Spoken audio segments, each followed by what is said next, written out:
हे नारायण, इस जीवहा पर हर पल नाम आपका ही हो, और सवेरा भी शुरू आपसे हो और शाम भी आपके नाम के साथ ही हो। राधे राधे, जय श्री कृष्णा। आप सभी भक्त निरोग व खुश रहें, आपका जीवन मंगलमय हो। इतना सारा प्यार देने के लिए और कथा को सुनने के लिए दिल से शुक्रिया। आइए शुरू करते हैं कथा का अध्याय दूसरा। नारद जी बोले, हे राजन, वैशाख के समान कोई महीना नहीं, समयुग के समान दूसरा युग नहीं, वेद के समान शास्त्र नहीं, गंगा जी जैसा कोई तीर्थ नहीं, जलदान के समान दूसरा दान नहीं, और भारिया के समान दूसरा सुख नहीं, खेती जैसा कोई धन नहीं है, और जीवन के समान कोई लाभ नहीं है, उपवास जैसा दूसरा तप नहीं, दान जैसा सुख और दया के समान दूसरा धर्म, तथा नेत्रों के समान कोई ज्योति नहीं है। भोजन के समान कोई तृप्ति, खेती के समान कोई व्यापार, धर्म के समान कोई हितकारी मित्र नहीं, और सत्य के समान कोई यश नहीं है। आरोग्य समान कोई हर्ष, केशव के समान कोई रक्षक, माधव के तुल्य संसार में कोई पवित्र नहीं है। ऐसा परमोत्तम वैशाख मास शेषशायी भगवान को सदा प्यारा है। भगवान के प्यारे इस महीने को जो लोग बिना व्रत किए व्यतीत किए रहते हैं, वह धर्महीन होकर शीघ्र ही पशु योनि पाते हैं। उनका कुआं बावड़ी बनवाना, बगीचा लगवाना आदि सभी धर्म व्यर्था हैं, उनका कुछ फल नहीं होता। जो मनुष्य वैशाख मास में नियम पूर्वक भोजन आदि करते हैं, वे विष्णु भगवान की साजुष्य मुक्ति को अवश्य प्राप्त होते हैं, इसमें संदेह नहीं है। संसार में अनेक प्रकार के दान और व्रत हैं, परंतु उनके करने से शरीर को अत्यंत परिश्रम होता है, उनसे संसार में बार बार जन्म लेना पड़ता है। परंतु वैशाख मास में केवल स्नान कर लेने से ही प्राणी अवागमन से छूट जाता है। सब दान करने से जो पुण्य होता है, संपूर्ण तीर्थों में स्नान करने से जो फल मिलता है, वह सब वैशाख में केवल जल दान करने से ही मिल जाता है।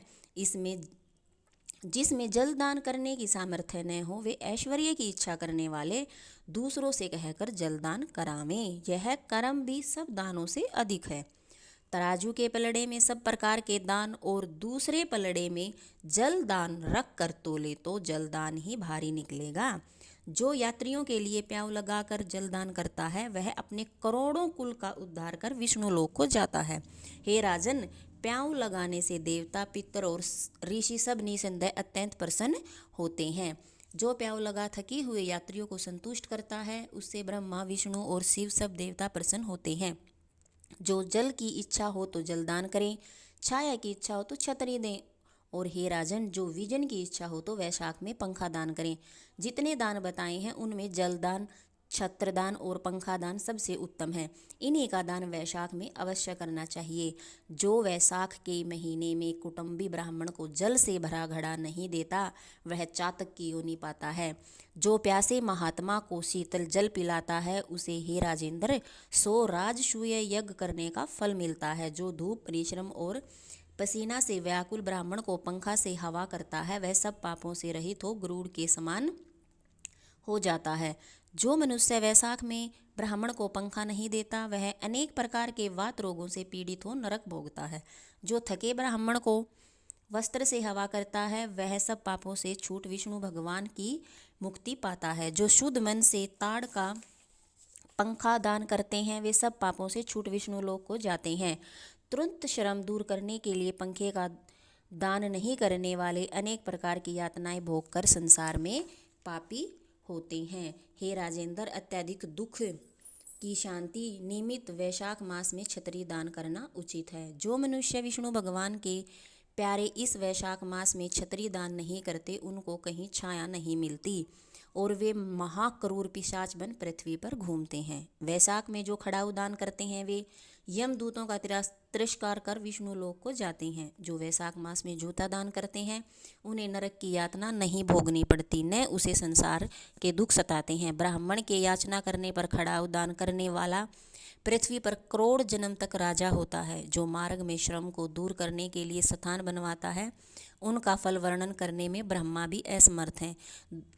दोपहर को जो कोई अतिथि या ब्राह्मण मिले उसको भोजन कराने का फल ब्रह्मा जी भी वर्णन नहीं कर सकते। हे राजन, अन्नदान मनुष्य को तत्काल तृप्ति करने वाला है।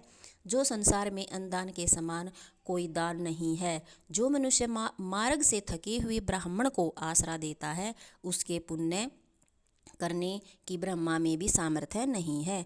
भूखे मनुष्य को स्त्री, पुत्र, घर, वस्त्र, अलंकार, आभूषण कुछ भी अच्छे नहीं लगते। पेट भरने पर ही सब अच्छे लगते हैं। इसलिए अन्नदान के समान न कुछ हुआ न आगे होगा।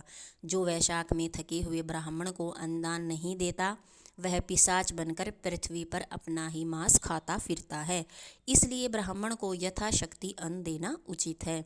हे राजन, अन्नदाता माता पिता को भी भुला देती है। वह दानी ही को अपना सर्वस्व समझने लगता है। इससे त्रिलोकी में सब अन्न की ही प्रशंसा करते हैं। माता पिता तो केवल जन्म देते हैं, परंतु पंडित लोग संसार में अन्न के दानी को ही पिता कहते हैं। हे राजन, अन्नदाता में सब धर्म निवास करते हैं। कथा का अध्याय 2 समाप्त हुआ। राधे राधे। जय श्री कृष्ण।